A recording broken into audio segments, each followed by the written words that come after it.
has made 3 field goals, and they've all been difficult. But not for him. Going back to that D'Angelo Russell bucket, and then Karl Anthony Towns. Yeah, so Gobert set the screen on the first one, got the assist on the three-pointer from Karl Anthony Towns, and you see Durant about to make it a three-point play if he converts this.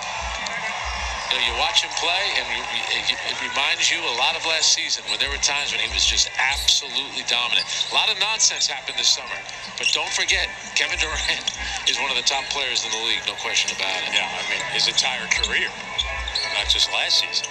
Here's Edwards. 5 to shoot. You see the Nets' length affecting the Timberwolves. And there, Durant got a piece. Simmons looking to push. Kyrie using a Simmons screen. And then the ball knocked away. Nets turn it over. And a bump. And they're going to call McDaniels on that foul. He created the contact there in transition. It's a good play by Royce O'Neal, but I'll tell you what, Ben Simmons there on that pass by Kyrie Irving, you got to go up. It's D'Angelo Russell. Go up, try to hit that short little 5-foot shot as opposed to passing it out. It ends up in a turnover. Simmons had 7 assists in the first half, 10 in the game on Wednesday. This could be a foul against the Nets.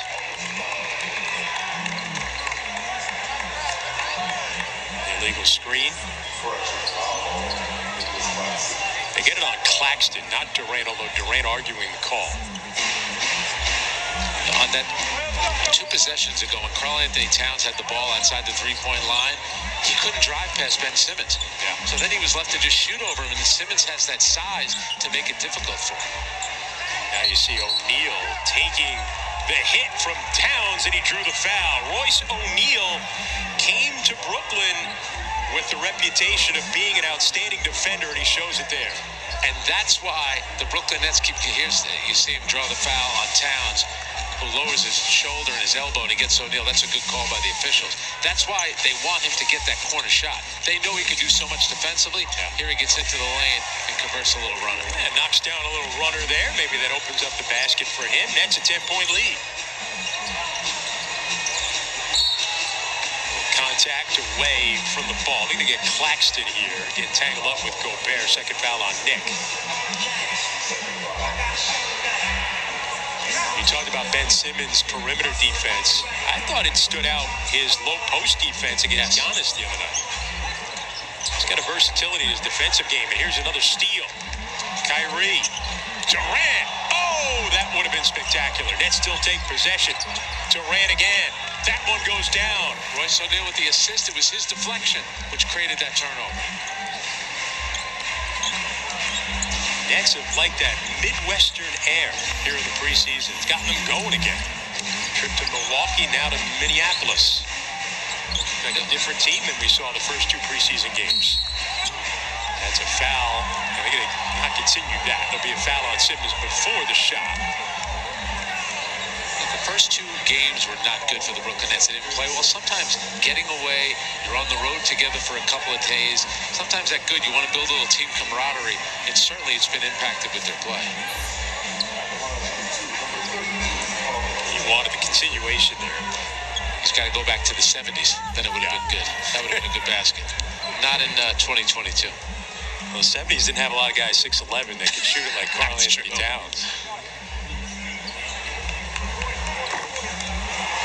Can't hit there. Here comes the 20-year-old Day'Ron Sharpe along with Patty Mills coming in for the Nets. Nets going with Sharpe and Claxton. As you see Royce O'Neal taking a seat. Sharpe and Claxton at that center position right now. Young players that are going to have to grow into that role. You know, the one thing, because of their size, but their age, they're both very active. And I think that's what Steve Nash wants for them. Just be active around the glass, give a lot of effort, because again, there's so many skilled offensive players out there. You just kind of hang around the basket, run the court, and you're going to get rewarded, because Kevin Durant, Kyrie Irving, Ben Simmons, their heads are always up looking to make that pass. Edwards on Kyrie Irving. Nice roll by Sharpe. Irving found him, and the Nets take a 20-7 lead. And right on cue, Kyrie Irving with the beautiful pocket pass to Day'Ron Sharpe cutting down the lane. Russell Blow by there, no one protecting the rim for D'Angelo Russell's bucket.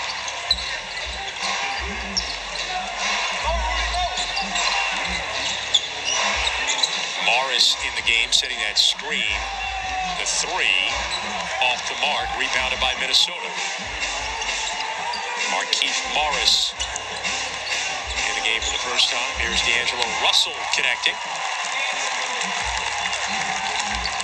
A couple of buckets in a row for D'Angelo Russell. Cut the lead back to 9. Irving gets two bodies in front of him. Missing on a three. Gobert with the board. D'Angelo Russell was an all-star with the Nets in the 18-19 season. Was around Mills. Got in the air, nearly turned it over. Towns saves it. Russell's open. Whips it inside, and Gobert with a finish.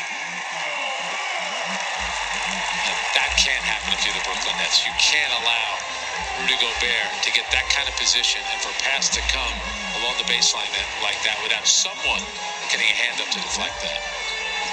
Kyrie Irving will handle it, give it to Durant. So they want Gobert in a pick and roll. Durant attacking, floating, and hitting. Kevin Durant over the Stifle Tower. Very good. He's waiting for that. Yes. You know, it's interesting. Anthony Edwards really hasn't gotten involved yet. I think he asks most people who's their best player, they'll say Anthony Edwards. Yeah. Gobert might have shoved Day'Ron Sharpe going after that rebound.